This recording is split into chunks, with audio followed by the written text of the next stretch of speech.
Good morning, everyone. A very warm welcome to all to the second day of this inaugural EarthNA Summit. I'm sure it will prove to be another very exciting day.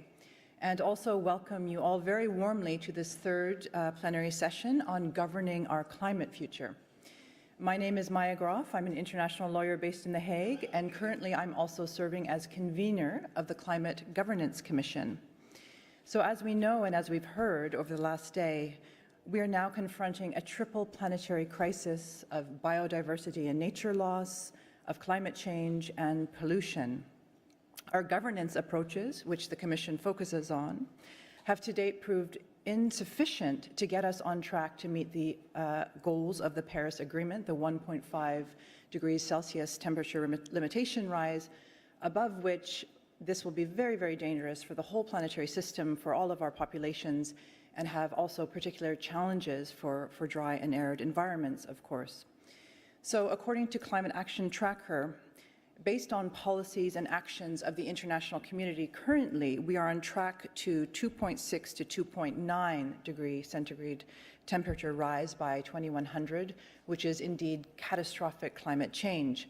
So we really need to give attention to these governance issues leading to action. As the UN Secretary General has noted, we are at a crossroads in our collective action, and the Climate Governance Commission, which is co-chaired by Mary Robinson, Chair of the Elders, former President of Ireland, as well as Maria Fernanda Espinosa of Ecuador, who is the 73rd President of the General Assembly, and leading planetary scientist Johan Rockström, we're seeking to bring new perspectives and possible ways forward to address our shared climate governance for the interests of all of humanity. So today, we're very, very lucky to have with us several commissioners from the Commission, and at the same time, we're joined by some youth. Youth around the world, as we've seen, are standing up for their right to a stable climate and for overall planetary ecological health, to enable human flourishing for their generation, but for all generations to come. So in this session, we'll turn to the youth for some of their insight and leadership and engage in an intergenerational dialogue. So I would first like to introduce and welcome three commissioners of the Climate Governance Commission we have with us today, who will join us on stage in a moment. First, we have His Excellency Ambassador Badr Al-Dafa, who serves as Special Envoy of the Minister of Foreign Affairs for Climate Change and Sustainability for Qatar, and is also Executive Director of the Global Dryland Alliance.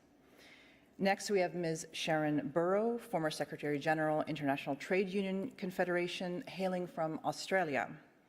And third, we have Mr. Arnab Ghosh, who is the founder and CEO of the Council on Energy, Environment and Water, CEW, based in New Delhi, India. So please, Commissioners, I welcome you to the stage.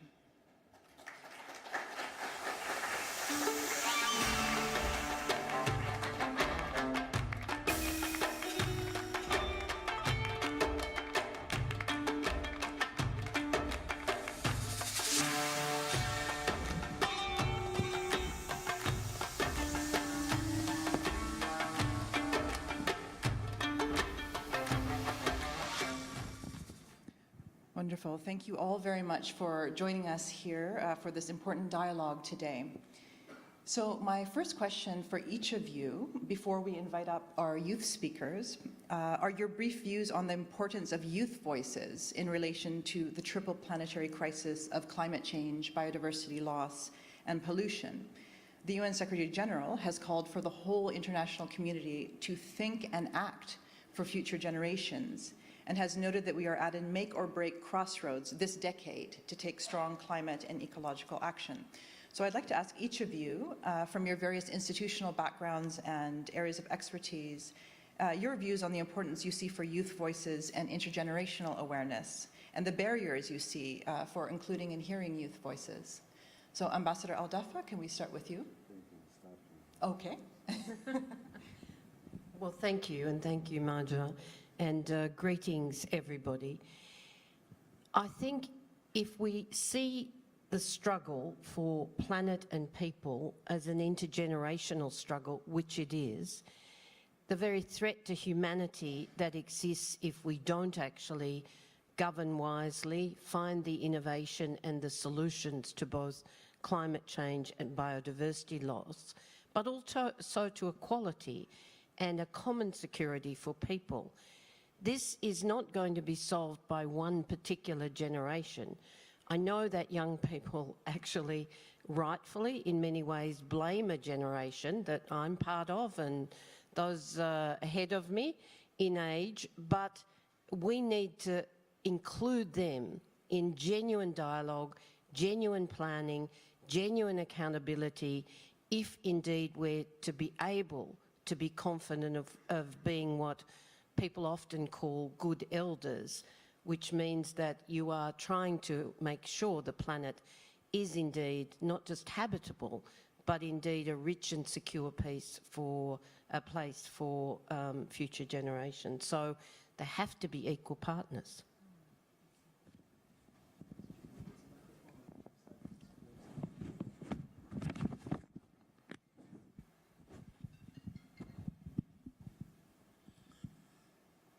Assalamu alaikum. Good morning, everybody. I'm really happy to be here, and my happiness comes from seeing many youth in this hall. I think this is the right way conferences that deals with the future should be. The youth of today are the leaders of tomorrow. So involving them from day one, from early stage, and whatever decision that has to be taken, but whatever entity, and we can hear their view and their concern is very important. I can see this in my smaller family at home. Sometimes I have discussion with my two daughters and son, and each one has a background.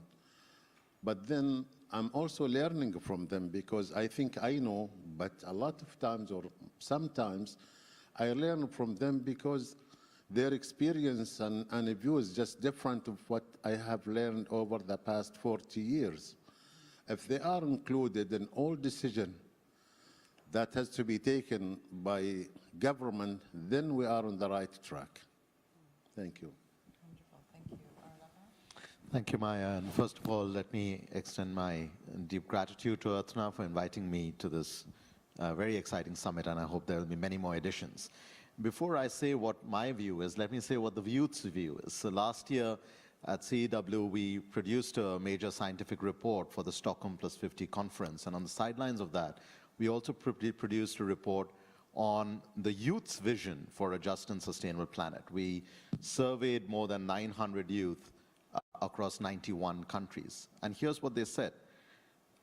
Over 90% of those surveyed youth said they had themselves experienced some kind of climate extreme event. 57% of them said they were anxious about climate change. 68% said they felt the governments were not doing enough. But a fifth of them were feeling not empowered enough to do something about it. Now you can say 20% are saying not feeling empowered, but it also means 80% are saying they do feel they have an agency to do something. So then what can be done? Number one was a more genuine rather than a tokenistic representation of the youth in the decision-making forums. And many of them felt that, at UNFCCC kind of settings, one or two will be called for a speech, but they're not really in a decision-making setting. The second is, of course, also the way we can transform, or at least begin to change, education and bring sustainability front and center into the curriculum so that their anxieties are then reflected in what they are learning in an experiential way. And the third would be then helping them to understand what are the different levels of governance at which they can be engaging. And we see, rather than being represented in international negotiations, we see a lot of evidence of youth then becoming sort of the drivers of climate litigation in their home countries. So to leverage what you can do at home at a subnational level, within your cities, within your villages, and then take that experience up could be some ways in which it moves from the tokenistic to the more sincere. Excellent. Thank you so much for your responses and for your commitment, indeed, to speaking with the younger generations and working with them to find ways that they can become more engaged at all levels of governance. And just a note from the Climate Governance Commission side, we're at the moment exploring a partnership with a youth negotiators program where youth are placed in the negotiating teams of all the different delegations to COP discussions. And also, we're working with different foundation partners on trying to prioritize global climate education, ecological education around the world in a new way that is actually enabling, empowering. And that will be a key theme at COP28 this year. So very much hitting on many of the themes that we're working on. Thank you so much. So with that backdrop, let's now welcome our 3 youth activists on stage to join us from Activists in Action. So we are welcoming Ms. Sarah Faisal Al-Dosari, who is in 8th grade, and Ms. Noura Faisal Al-Dosari, who's in grade 6, and Mr. Hamad Nasser Al-Thani in 1st grade. So if you could please join us here on stage.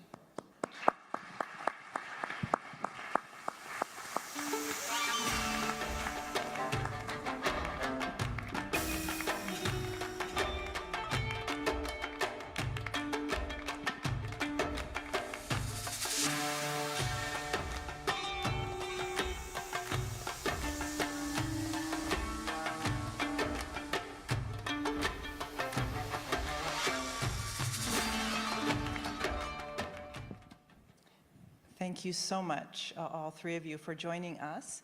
And just by way of a bit of background, these 3 incredible students, they're all students at the Qatar Academy Doha, or QAD, and they're members of Activists in Action, or AIA, an organization that was started by students within your school to address ecological issues in your school, but also more broadly for all of society. So remarkably, I was told that your organization was central to a successful campaign to ban single-use plastics in Qatar via petition at change.org and other efforts.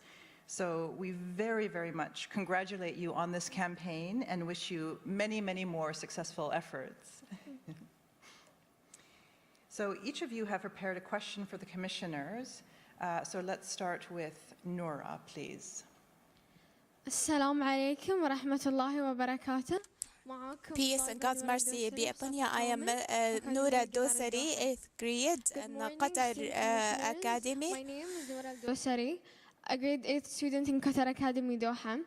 And today I'm here with my peers, Sarah Al-Dosari and Hamad Al-Thani. And I are very thrilled to be here today this morning on behalf of our student activist group, which is named Activists in Action. And in Activists in Action, our goal is to aim for a sustainable mindset and cultivate a sustainable mindset and to promote sustainability.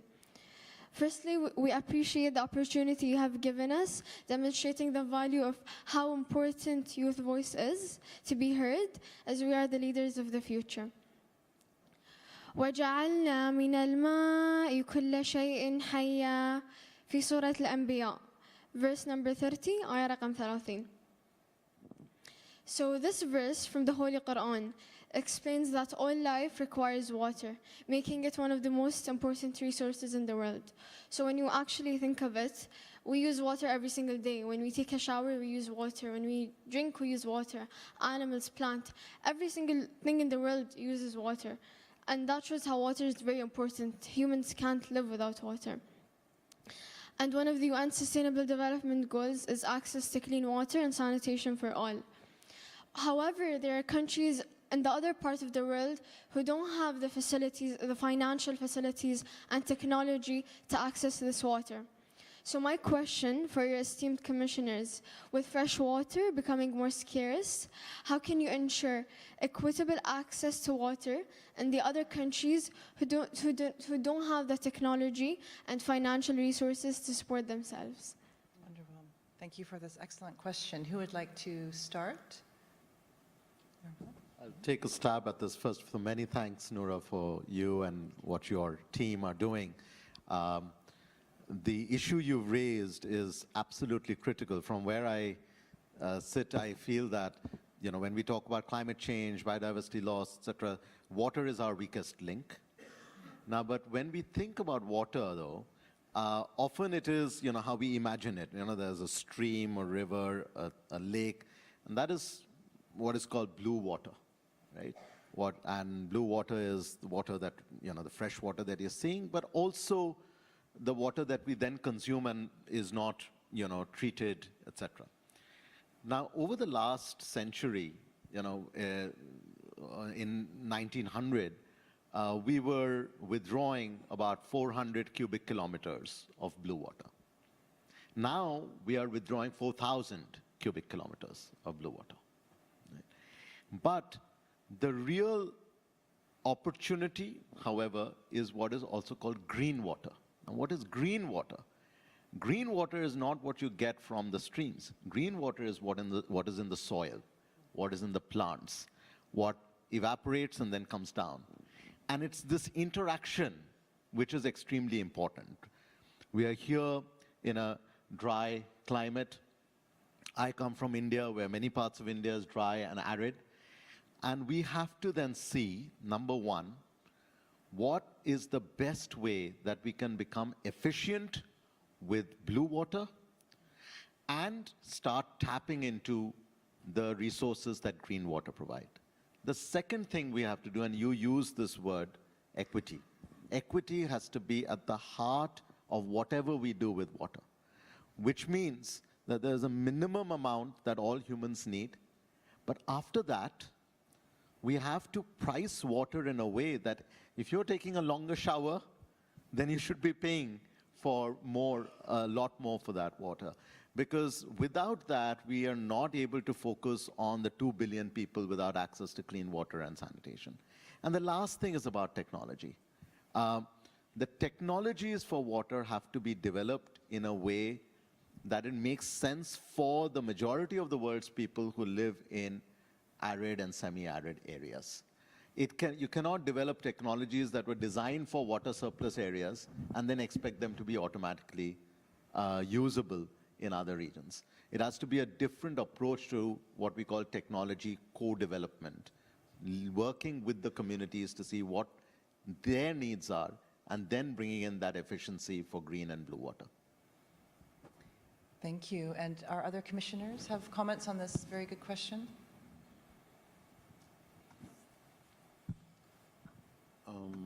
I think water really is the most important commodity, especially in dry land countries. One, we have to realize that there are those on our globe who are fortunate, who have rivers and lake and forest, so they are in better situation in dealing with water. In our part of the world, especially here in Qatar, some important steps have been taken in how to best utilize water. And if you go around Doha, you will see a lot of parks. Now, most of our water comes from the desalination, which is an expensive process the government subsidizes for the population. But green areas also is a part of reducing the temperature. And this will be more. I think we have about 100 and some public parks.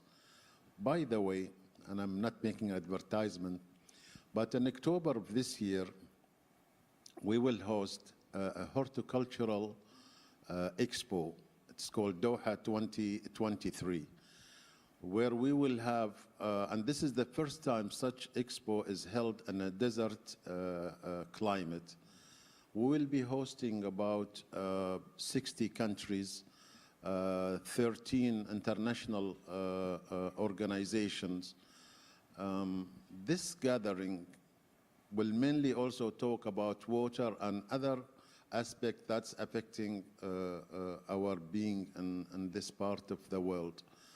Now, this morning I've heard also about dry cities. This is a new terminology for me, but maybe some speaker will tackle this later, and we like to know more about dry cities. But also, I think our Islamic, I don't know about the timing, please guide us. Our Islamic Affairs Ministry is also directing, guiding the public, especially on Friday sermons, about the utilization of water. They are replacing the ordinary water faucets with smart faucets, so there is no waste of water, especially during prayers time and wudu time.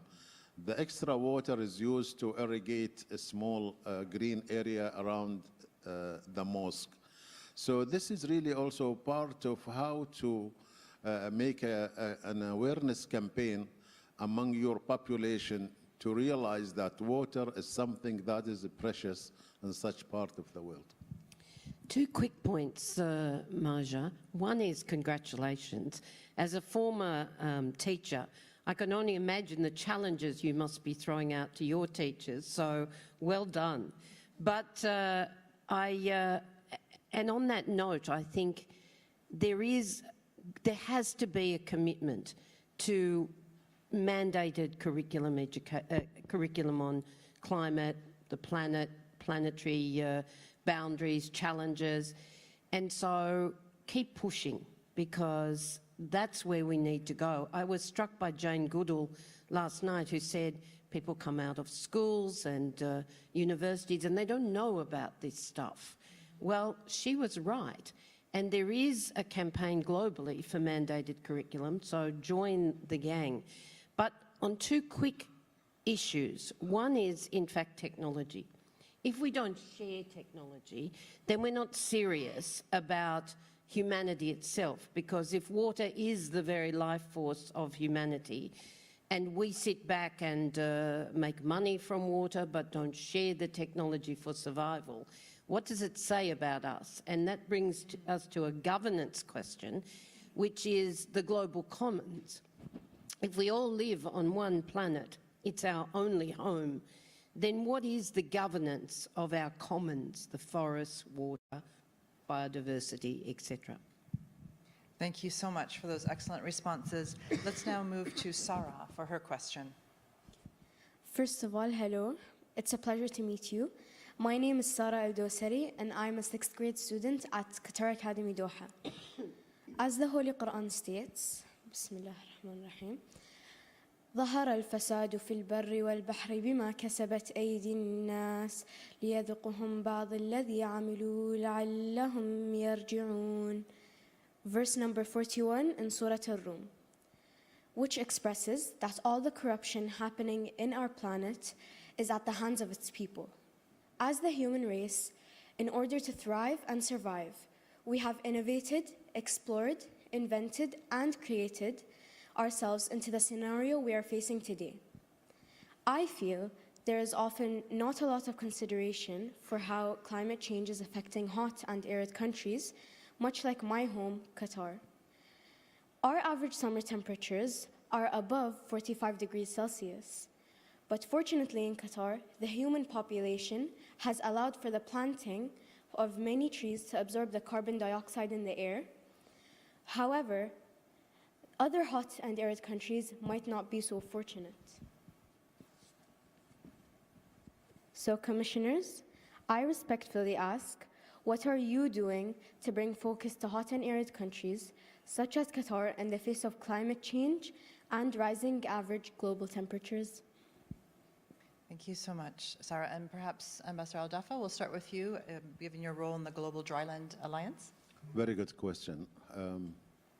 Actually, the state of Qatar is going through a program of planting 10 million trees, and we just finished the first million with the World Cup.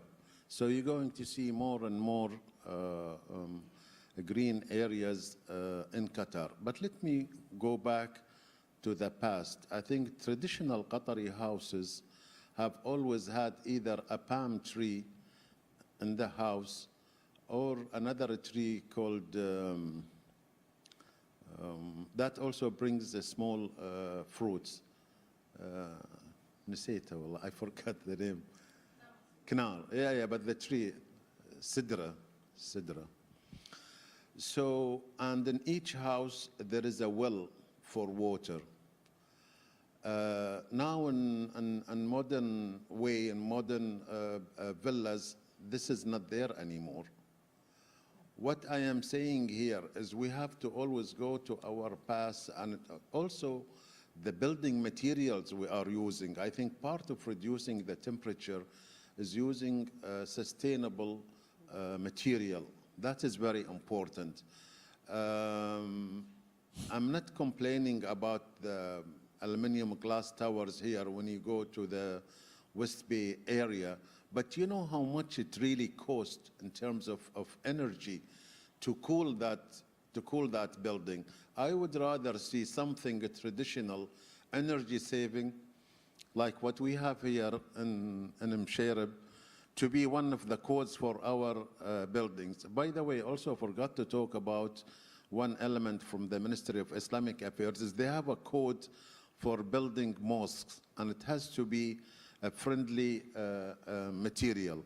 So I think in Qatar, we're really trying our best to deal with this challenge. Thank you. Other comments on that question? I just agree totally, and I think that looking back at what worked and then building on the technological know-how that we have today to be simpatico, you know, this country and all countries, mine included, I come from Australia, which of course is desert through the middle and lush, you know, on the edges, but all our population lives pretty much on the edges. And so it makes no sense that we are not using renewable energy when in fact we have abundant sun, you know, in countries like ours. So I think the work on arid dry lands and the Cities Alliance, which we'll be talking about today, has incredible potential for that shared knowledge, shared technology, and it has to be, again, intergenerational knowledge with an eye to the past and the future. Wonderful. Thank you. Again, thank you, Sarah, for your question. I see this issue in two different ways. One is the challenge, the other is the opportunity. In terms of the challenge, you're absolutely right that, you know, bulk of the world's people are living between the tropics, and many parts of the tropics are also, you know, arid, semi-arid. So how do you design climate policies, sustainable development policies that are responding to their needs? But there is also opportunity of, you know, designing the solutions from those very regions. Two examples. One, my organization and a few others, we helped to co-write what was called the India Cooling Action Plan that the government of India released a few years ago. It's the first country in the world that has come out with a cooling action plan. And one of the things that we focused on was not just the engineered solutions. We talked about passive cooling, not just active. So active cooling means you're putting chemicals into the air conditioners, etc. But passive cooling means building design, how the wind flows. You know, just outside this building, that beautiful courtyard that has been created, the way the wind is, the breeze is going through, you're able to reduce that ambient temperature. So cooling with less warming, you know, is a mantra. The other thing that has to happen is actually how we integrate the land restoration with the kind of urbanization that we are looking at. I mean, in 2019, India hosted the UN, the COP for the Desertification Convention, and promised to restore 26 million hectares of degraded land.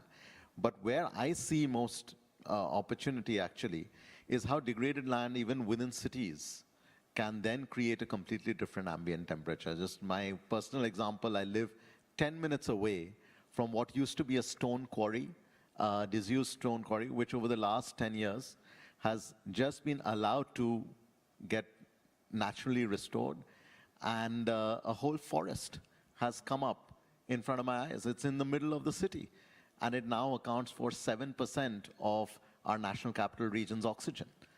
So and of course, temperatures drop and so forth, the groundwater gets recharged. So it's the symbiotic relationship between the engineered design and the natural solution that gives us the opportunities to deal with arid, semi-arid climates. Excellent. So promising, and so many hopeful potential solutions, and perhaps this Dry and Arid Cities Alliance that we're exploring could be an engine for really accelerating action in this area. Wonderful. In the interest of time, we should now turn to Hamad for your question, please. May the peace and blessings of God be upon you all. My name is Hamad Nasr Al-Thani and I'm in grade 1. Making plastic puts a lot of bad gas in the air. Plastic takes a long time to break down and decompose. Did you know only 9% of plastic in the world is recycled? Here in Qatar, we have banned the use of plastic bags. At my school, Qatar Academy Doha, we have banned the use of single-use plastic bags. And we have also taken many trips to clean the beaches, but it isn't enough. It isn't enough. We need you to help us. My question for you, is there a way to reduce how much plastic is being used and increase how much plastic is being recycled? Thank you so much, Hamad.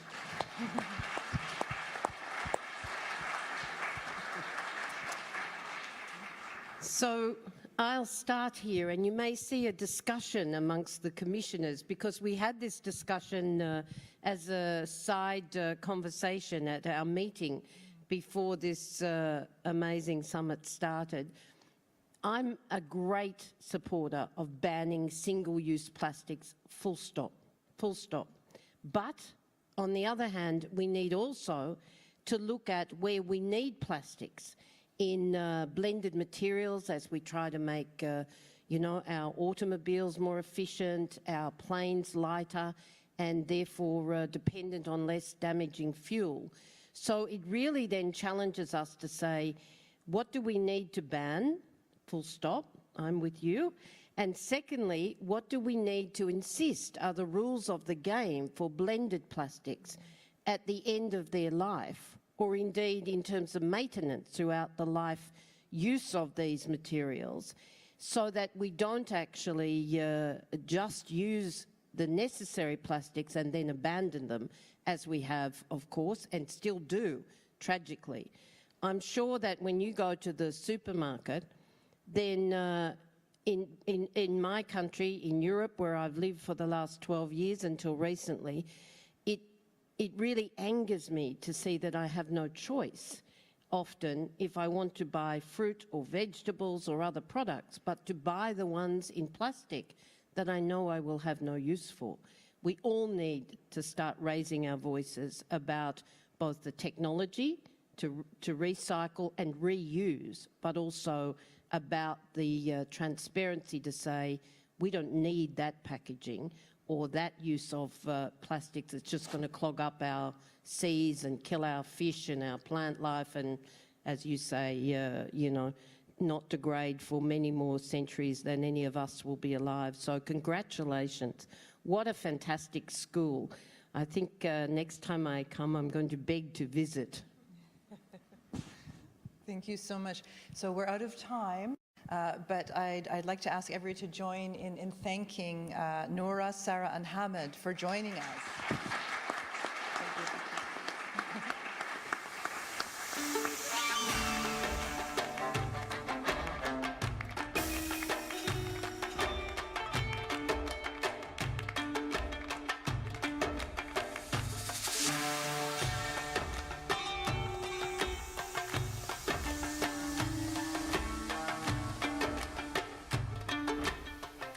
Wonderful. And also, in response to Hamad's last question, we have a very special video message here from Ambassador Gustavo Mazacuadra of Peru, who is the chair of the Intergovernmental Negotiating Committee on Plastic Pollution. So he and his colleagues are very hard at work negotiating and planning for a new international plastics treaty. So I invite you to watch his video message.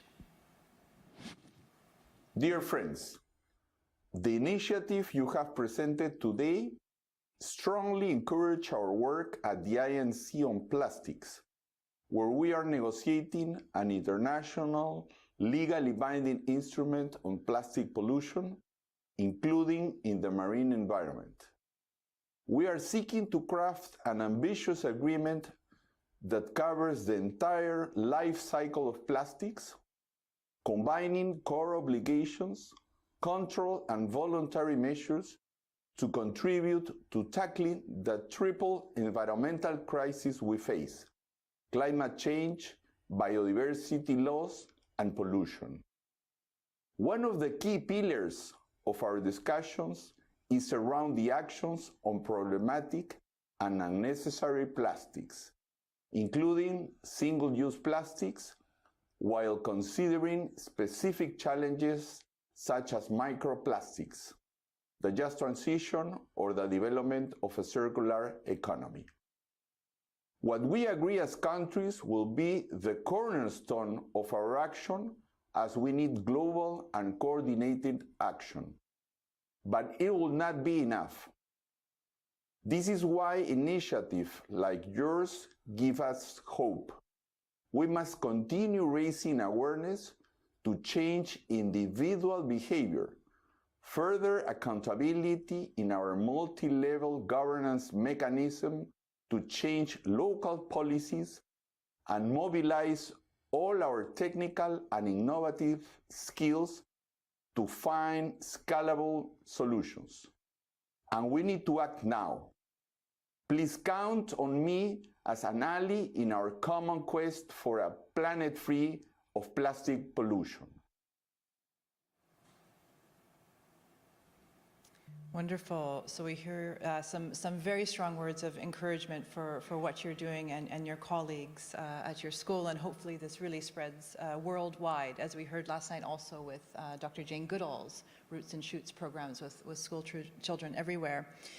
Now, turning back to you, commissioners, to the very important work you're engaged in various areas, and I want to ask you your perspectives on what we might need to do to govern our climate future. You heard the pathways we're on, what's at stake.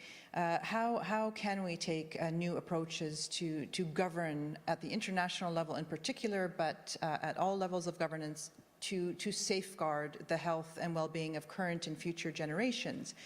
So I want to ask you, from your vantage points, areas of expertise, why do you think, or what are the reasons to date that the international community has not yet been able to get fully on track to meet the Paris Agreement goals?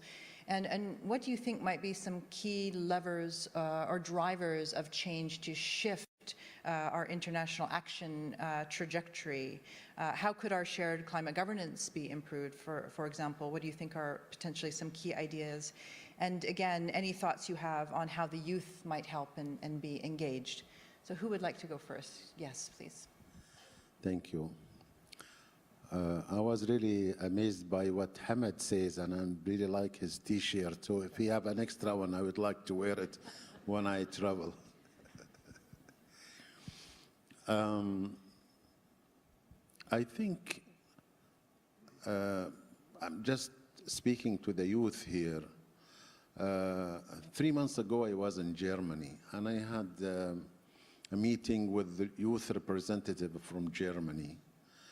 They have actually the same concern. What I'm trying to say here, I think there should be connectivity between our youth and youth in other parts of the world. They should share, because they have the same concern. How can we put them together to talk about issues facing their societies, their communities, their countries, and try to think of future solution? This would be really important. I would like to see somehow Qatar Academy or other school in Doha have connection with other schools in different parts of the world, best practices, lessons, discussion among youth. Trying to keep the temperature less than 2%, Paris Agreement. We also have to realize that the world, our planet is not equal. Some people have an advantage and some people have disadvantage. So how do we put the two together? There are those who have the technology and control the technology. Those who don't have the technology. At what level this technology is going to be shared and what price? Now, we also have to realize the priorities in industrialized countries are not the same as in less developing countries. And we have seen some of these concerns over the past few days in LDC's fives. What I am saying, there have been commitments for the past 2 years from developed countries to less developing countries, but really there has not been implementation as such. So promises have not been fulfilled. And I think that's a priority. How, when you make a commitment as a country to help the less developed, then you have to honor that commitment. Two, the priority in the less developing country really and honestly, and I have visited many of them, it's not climate change. These governments are busy in trying to secure food for their population. When you talk about climate change, you're talking about something of luxury to them. Let me give this example. Today, when we talk about $1 or 3.5 riyal, we think it's a little money here in Doha or in any of the developed countries or well-off countries. But really, $1 can bring 2 or 3 meals in any of these less developing countries.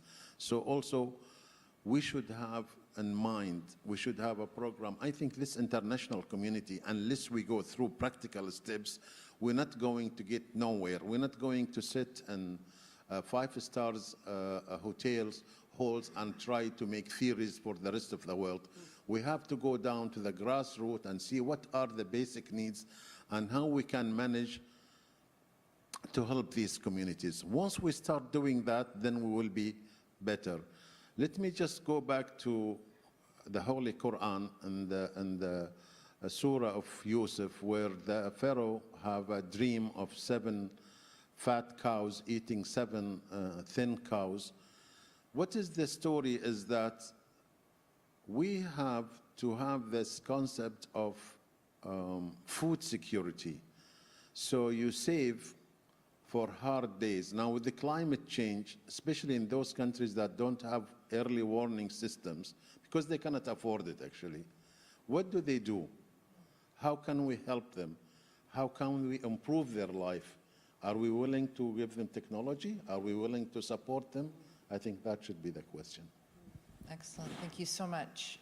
Who would like to answer next? I just want to give 2 words, ambition and accountability, right? You know, when Hamad asked his question, notwithstanding what the young ladies, when they asked, Hamad did not look at his card at all. That confidence that a grade 1 student expressed is not the confidence we see from heads of government. And we often see that policy is running behind actually technological progress, right? Ambition is running behind the possibilities of human endeavor. And when we talk about ambition for climate-related actions, it has to be more about being a lot more confident that this is a challenge that we can confront and take on. While we are on an unstable pathway, we also have to recognize that a decade ago, we were on track for well over 4 degrees of warming. Now we are on track for well over 2 degrees of warming, right? It is an improvement. Now, of course, we have to bring it down to 1.5 degrees of warming, but we need that ambition. But it's not enough to make promises. You know, in that same school ground, if your friend breaks their promise again and again, they're no longer your friends, right? But in the climate world, We keep making promises, but we don't hold each other accountable.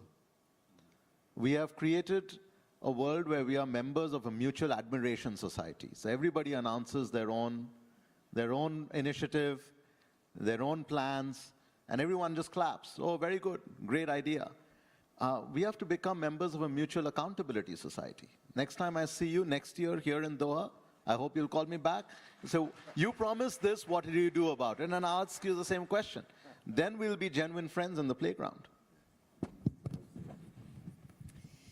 So I think the issue of why we haven't made more progress, and if you're at last night's dinner, the talk was really depressing. What are we at 82% carbonisation and we have to get to 0. So, you know, we need to do better. But part of it is that we deal with what people call a polycrisis, but I would argue with others it's almost a permacrisis because we've not learnt the lessons of the past. And we deal with each challenge that's thrown at us locally, within families or, you know, within communities, nationally, internationally, as a silo. We deal with that point in time rather than starting from the point of what's our responsibility for the planet. We live on this planet. What's our shared responsibility?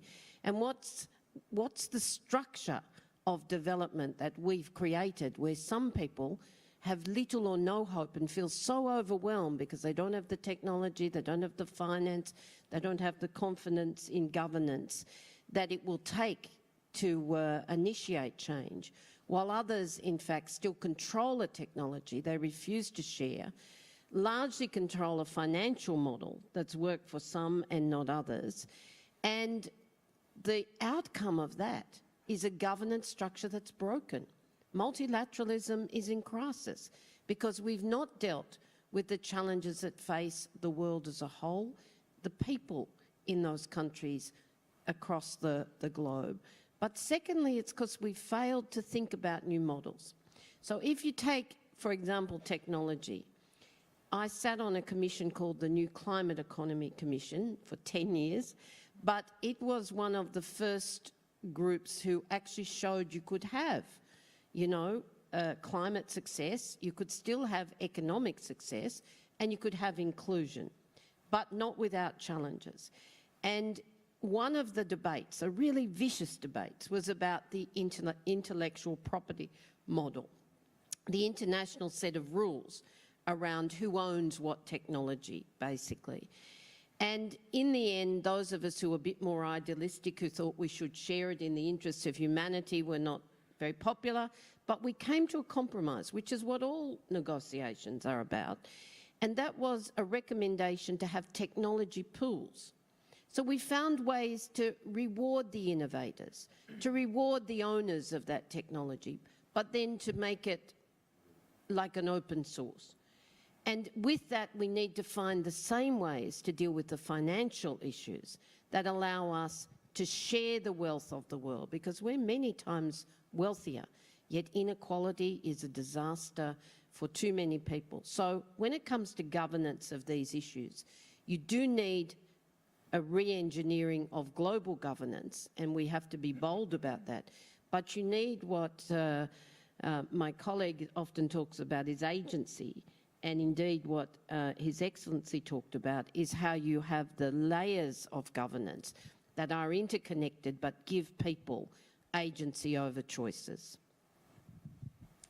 Thank you so much. So some really excellent points about, you know, how interwoven climate and ecological issues are with human well-being, basic social and economic needs, and that we have to take these seriously and address them at the same time as we address the triple planetary crisis. And also this message that we indeed, as a planet, we have the financial resources to solve our problems, to take care of everybody, and how do we use our imagination to build on the governance we have, what has worked, what has not worked.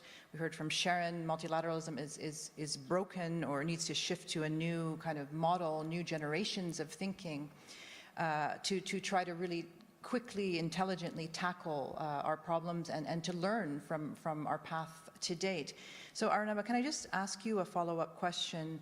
Maybe you can share a little bit about the distributed renewable energy platform and green hydrogen platform, that you've done some thinking for the Climate Governance Commission on these topics in terms of a new model of international collaboration and technology co-development and sharing, et cetera. It's very apropos to many of the comments. Sure, thank you. Let's think about it this way. Bulk of the world's energy is actually not coming from electricity, right? It's coming from the use in our transportation systems, in our industrial systems. So we need fuels that can help to energize those sectors. And among the choices, one of them is green hydrogen, right? So you take water and you split it between hydrogen and oxygen. But in order to split it, you need energy, and you use renewable energy to do that. That's what gives you green hydrogen. Now, this could be a critical industrial fuel of the 21st century. But here's the question. As I look across the world, there are about 38 countries, plus the European Union, that have already announced green hydrogen plans. India's cabinet approved its green hydrogen mission, which is the largest in the world. But the question is, do we have the same standards? Do we have the same protocols for storage, for transportation? Do we have, what Sharon was talking about, new plans for pooling the technologies, co-developing the technologies, co-owning the intellectual property? Do we have security of supply of the minerals that will go into the electrolyzers that then split the water? These are all the building blocks of what can create a global green hydrogen economy. But in order to make that green hydrogen economy, countries need to come together. And right now, I'm unfortunately seeing the opposite. I'm seeing one set of regulations in the US, one set of regulations in Europe, one set of regulations elsewhere. And this will just create another suboptimal world. We have an opportunity, just like when oil was first drilled in the 1860s, we have an opportunity in the 2020s to come together and build a different energy security architecture, which I've called a global green hydrogen alliance that could potentially be created. But one other question, back to the people, what Ambassador was talking about. You have to understand that if you want somebody to take action on climate change while they're trying to put food on the table, you have to see how does the energy transition come closer to the people. So we looked at this in India, and we said we estimated that there is a $50 billion opportunity for using distributed clean energy for livelihood activities, milk chilling, food processing, silk reeling, growing green fodder for cattle, all using efficient motors, solar power, etc. In sub-Saharan Africa, just solar irrigation is an $11.5 billion opportunity. Now, how can we power livelihoods globally? A combination of philanthropic capital, catalytic capital from institutional investors, multilateral donors, can create a fund that helps to help communities across the world start using alternative energy sources, cleaner energy sources, but to drive their livelihoods. If you can do that, then it is not a development versus environment point. It is the environmental sustainability itself becomes a new driver of your agency, your empowerment, your ability to raise incomes for your own household. And that gives the political sustainability for sustainability. Thank you so much. We're running out of time, but I'd like to give you each the floor for a last comment. And perhaps we can circle back to this need for localized solutions, mobilizing indigenous knowledge and tradition, while still making the best advantage of the technologies which will inevitably need to keep developing and developing together. And one of our commissioners on our Tuesday first meeting of the commissioners from Japan noted the scientific reality that we are all one species. We're all very much related. We have this planetary science that we can take advantage of to understand what we need to do to stabilize the planetary climate. but also he felt strongly that we should have this message that we are one human family, which is something that the UN Secretary General has said. We will not be able to grapple with these problems unless we behave as one human family. So, and in my mind, the localized and the rooted in tradition and practice it's not a dichotomy with this realization that we're also, we need to work together as one global community. So just any last thoughts you have about, how do we build these perspectives of positive collaboration in the international community and accountability, also given we have geopolitical issues and there's a lot of disintegration, but are there any key thoughts you have about building this new superpower of international cooperation, which we badly, badly need? I would like to make a small comment about renewable and green hydrogen.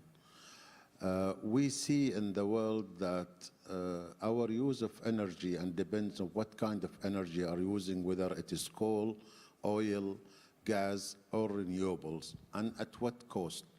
So there are big emerging economies like India, China, Indonesia that are using coal. So where do you go, from coal to renewable, or you have to use a medium before you go to the renewables? By the way, we are making a study now in terms of cost effective. How much does it cost us to use these renewables compared to, for example, liquefied gas? This is one. I want to sum it up by saying, in life, in general, you don't get what you deserve.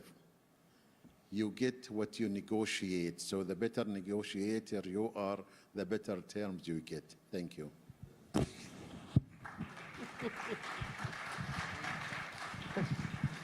As somebody who's negotiated for workers for the majority of her life, then I love that, But I want to talk about people in transition, because I totally share the vision of shared technology platforms, because we're not going to make the scale if we don't actually enable everybody. And we won't create, if you want to take a business perspective, the market that actually makes it viable to do so, or the security or the standards for security of communities, or the good jobs from my perspective. We heard yesterday that in fact a transition to a circular economy, I think, there was a potential for 70% efficiency. I think it was 6% jobs increase, and I forget the growth figure, but very significant. We know that because we studied the research, but how to make it happen. So for me, and I argue you cannot do this without people.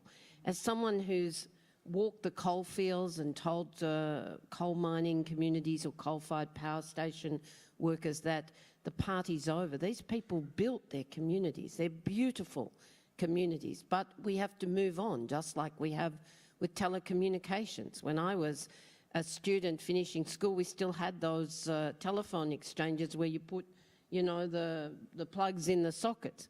We don't even think about that anymore. So the UN Secretary General says we have to get over our addiction to fossil fuels.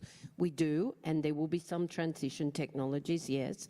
But in the end, we have the technology, we have the scientific knowledge, we have the intellectual capacity to continue to innovate and to learn from the past, as His Excellency said.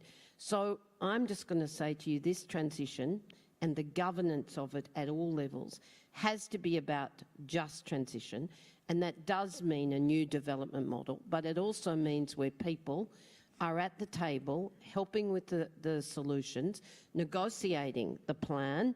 The transparency and accountability that comes with it then means that you have people, you have business, you have governments, you have the scientific community working together. Because if we don't create a future for working people and their families, their children, then we will fail. So just transition for me is all about the dialogue, intergenerational dialogue. Thank you for demonstrating today what's possible, and we need to do much more. But it's also about those negotiations that get us to a future where people feel confident to understand that this is a journey we're all responsible and indeed accountable for. Very quickly, in international relations, you have dilemmas of common interests and dilemmas of common aversions.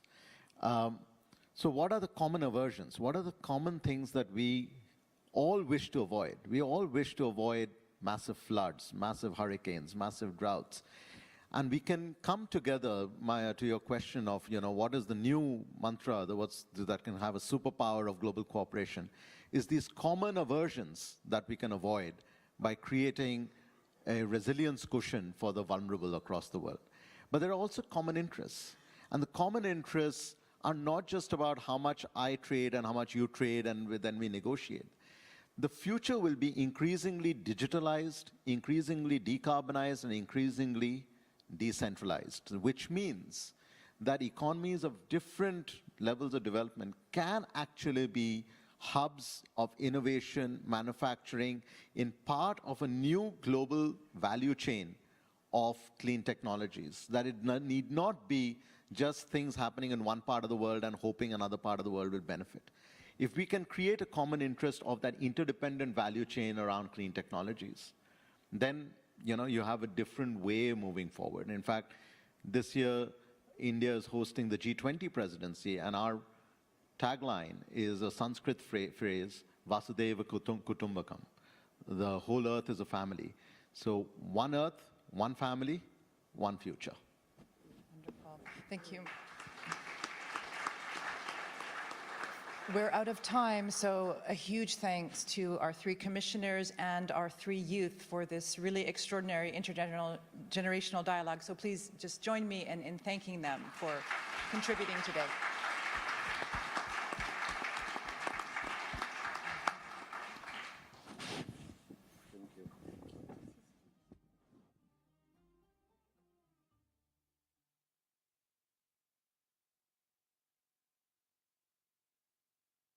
Thank you.